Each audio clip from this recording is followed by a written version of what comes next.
Baik, sebelumnya, Assalamualaikum warahmatullahi wabarakatuh. Perkenalkan, saya Amelia dengan nomor NIM 2311689.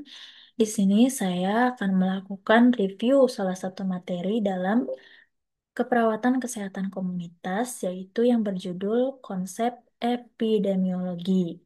Baik, mari kita masuk ke materinya. Nah, di dalam konsep epidemiologi ini ada yang disebut sebagai health promotion focus of influence. Nah, promosi kesehatan di sini terbagi ke dalam tiga fokus, yaitu kepada yang pertama kesehatan individual, lalu kesehatan komunitas, dan juga kesehatan society. Nah, untuk kesehatan individual ini biasanya berfokus pada medical approach. Nah, apa sih yang ada di dalam medical approach ini? Yang pertama itu ada screening, lalu individual risk assessment, imunisasi, dan juga informasi mengenai kesehatan. Nah, untuk health community itu biasanya berfokusnya kepada edukasi kesehatan, lalu juga pengelolaan skill individu, terus juga ada pengelolaan skill organisasi. Nah, biasanya untuk healthy community ini berfokusnya di behavioral approach. Nah, yang ketiga itu ada healthy society. Nah, untuk healthy society ini biasanya berfokusnya di bidang community development dan juga ekonomi dan regulator activity. Nah, biasanya kalau di healthy society ini fokusnya adalah di bidang socio-environmental approach. Kemudian kita masuk ke ini disebutnya lingkaran. Ini biasanya disebutnya sebagai lingkaran garis pertahanan. Nah, yang pertama itu yang paling luar biasanya disebut sebagai bersosial, ekonomi, cultural, health, dan environmental condition.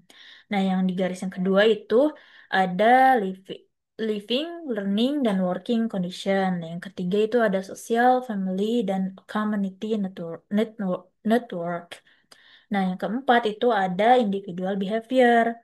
Kemudian yang di dalamnya ini yang paling dasar itu biasanya disebut sebagai core atau inti dari garis pertahanan ini gitu. Nah, biasanya di dalam core ini ada inisiatif individual trait, ada yang termasuknya ke dalam seperti umur, seks, ras, dan juga faktor biologis begitu.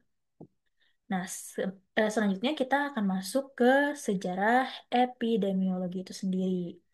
Nah, sejarah epidemiologi ini dimulai ketika sejak tahun 400 sebelum Masehi. Nah, di tahun 400 sebelum Masehi ini ada satu tokoh yang paling unggul atau paling mewakili sebagai bapak epidemiologi di tahun tersebut, yaitu yang kita kenal sebagai Hippocrates. Hippocrates ini siapa? Beliau merupakan salah satu seorang epidemiolog yang mempunyai sudut pandang rasional gitu. Kenapa beliau mempunyai sudut pandangnya rasional? Karena pada tahun itu kebanyakan orang-orang memandang suatu penyakit itu sebagai kejadian yang ditimbulkan oleh faktor supranatural atau sihir dan mistis segalanya. Nah, apa sih yang paling terkenal dari Hippocrates ini? Yang paling terkenal dari Hippocrates itu adalah sebuah esainya yang berjudul On Airs, Waters, and Place. Nah, di dalam esainya ini, Hippocrates menyarankan bahwa faktor lingkungan dan faktor perilaku manusia itu yang mempengaruhi terjadinya perkembangan suatu penyakit. Lalu kita akan maju ke tahun 1662. Nah, di tahun 1662 ini, tokoh yang paling muncul dan paling berperan itu merupakan seorang pedagang kelontong London dan merupakan juga seorang anggota dewan, yaitu John Brown. Nah, John Brown ini merupakan orang pertama yang mempublikasikan cara menghitung pola kelahiran, kematian, dan kejadian penyakit, serta beliau juga mencatat perbedaan antara laki-laki dan perempuan. Terus juga tingginya kematian bayi, perbedaan perkotaan dengan pedesaan, dan juga variasi musim. Selanjutnya itu ada di tahun 1800. Nah, untuk di tahun 1800 ini ada seorang tokoh yang namanya William Ford. Nah, untuk William Ford ini tidak banyak gebrakan yang baru gitu, tapi beliau merupakan seorang pengembang karya dari John Brown yang sebelumnya, yaitu beliau mencoba untuk mengumpulkan dan menganalisis statistik mengenai kematian di Inggris secara sistematis. Nah, VAR juga dijuluki sebagai seorang bapak statistik dan pengawasan vital modern gitu. Jadi eh, kalau misalkan kita mengingat-ingat nih setiap tokohnya, ingatlah William VAR sebagai bapak statistik gitu untuk mudah mengingatnya. Nah, sebagai bapak statistik dan pengawasan vital modern, tentunya beliau berfokus untuk mengumpulkan dan mengevaluasi data, kemudian untuk melaporkan kepada otoritas kesehatan yang bertanggung jawab kepada masyarakat umum. Selanjutnya kita akan maju ke tokoh yang datang di 54 tahun ke depan. Nah, di tahun 1854 ini ada seorang ahli anestesi bernama John Snow. Kalau tadi ada John Brown, sekarang ada John Snow. Nah, untuk John Snow ini sebutannya merupakan Bapak Epidemiologi Lapangan. Kenapa? Karena sebelum adanya pengembangan mikroskop, Snow tuh sudah melakukan penelitian tentang wabah kolera. Nah, beliau ini merupakan salah satu peneliti yang terkenal akan objek penelitiannya kepada salah satu penyakit, yaitu penyakit kolera. Nah, beliau tuh mengembangkan penelitian ini karena untuk menemukan penyebab penyakit dan juga mencegah kekambuhannya.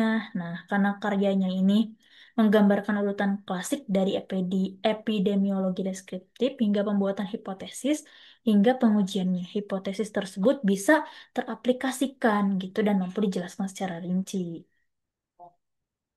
Nah, yang paling menjadi ciri khas eh, penelitian beliau merupakan pada tahun tersebut epidemi kolera tuh benar-benar sedang meletus gitu di lapangan emas London gitu. Nah, beliau ini menjadi salah satu tokoh yang memulai penyelidikannya yaitu dengan menentukan di mana sih daerah orang-orang penderita kolera ini tinggal gitu dan bekerja. Nah, ketika dia sudah mengetahui di mana orang-orang tersebut tinggal, dia akan menandai setiap tempat tinggal tersebut pada peta wilayah gitu. Nah, ini merupakan selanjutnya ini merupakan salah satu contoh peta yang beliau buat gitu untuk mengetahui di mana titik para penderita kolera tinggal. Nah, kenapa sih John Crown ini sampai bikin peta? Karena beliau ini percaya bahwasannya air itu merupakan sumber penularan dari kolera itu sendiri gitu.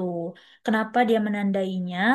Supaya ketika dia tahu di mana lokasi pompa air yang menjadi tempat berkembangnya kolera, dia bisa memberitahu nih ke orang-orang bahwa eh, kemana nih laju airnya tuh mengarah gitu. Misalkan pompa A ini mengarah ke pompa B. Jadi ketika orang-orang tinggal di pompa B ini bisa dia himbau supaya jangan mendekat di daerah itu agar tidak terkena oleh virus kolera.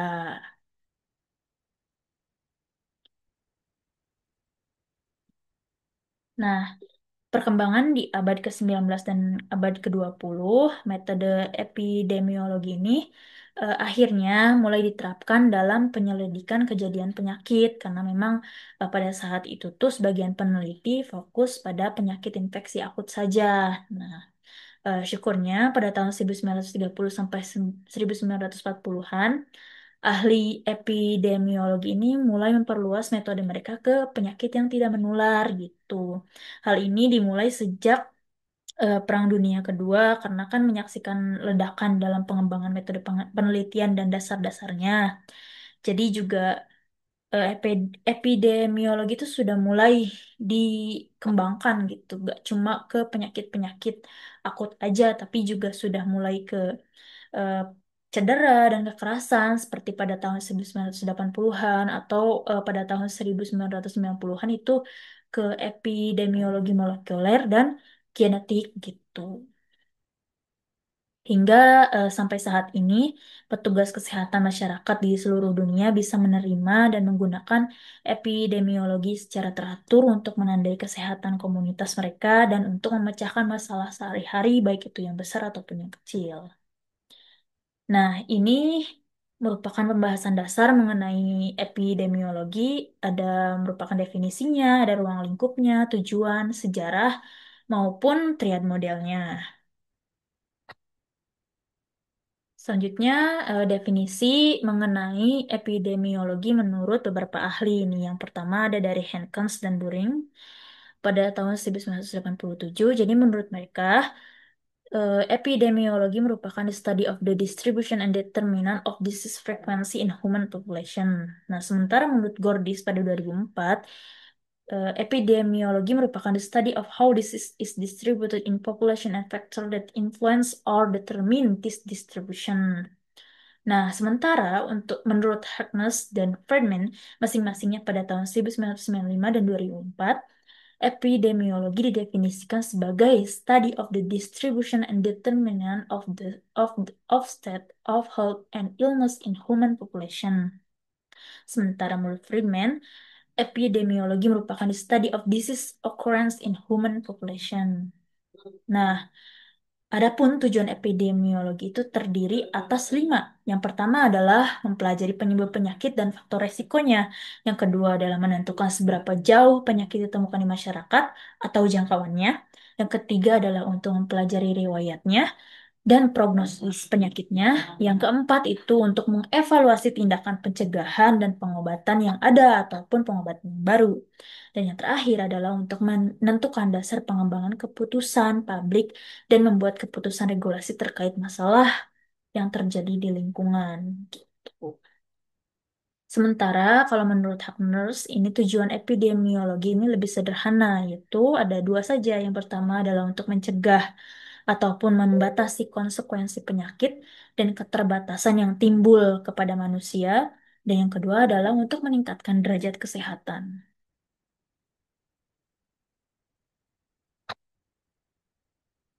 Nah, ini selanjutnya ada disease frequency, yaitu availability of quantification of the existence or occurrence of disease, yaitu mortality dan morbidity. Nah, distribusi dari disease ini, yang pertama ada who is getting the disease within a population. Jadi siapa saja yang mendapatkan eh, resikonya gitu. Kemudian yang kedua adalah where and when disease is occurring in term of person, place, and time. Jadi eh, di mana dan kapan masalah itu terjadi kepada orangnya, kepada tempatnya, ataupun kepada waktunya.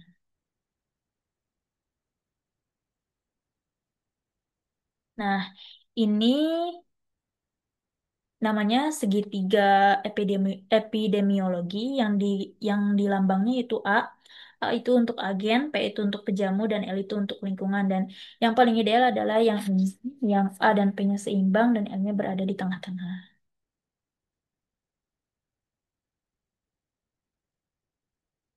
Wes. Oke, sekian yang bisa saya sampaikan mengenai sejarah dan konsep epidemiologi. Semoga bisa dimengerti dan semoga bermanfaat. Wassalamualaikum warahmatullahi wabarakatuh.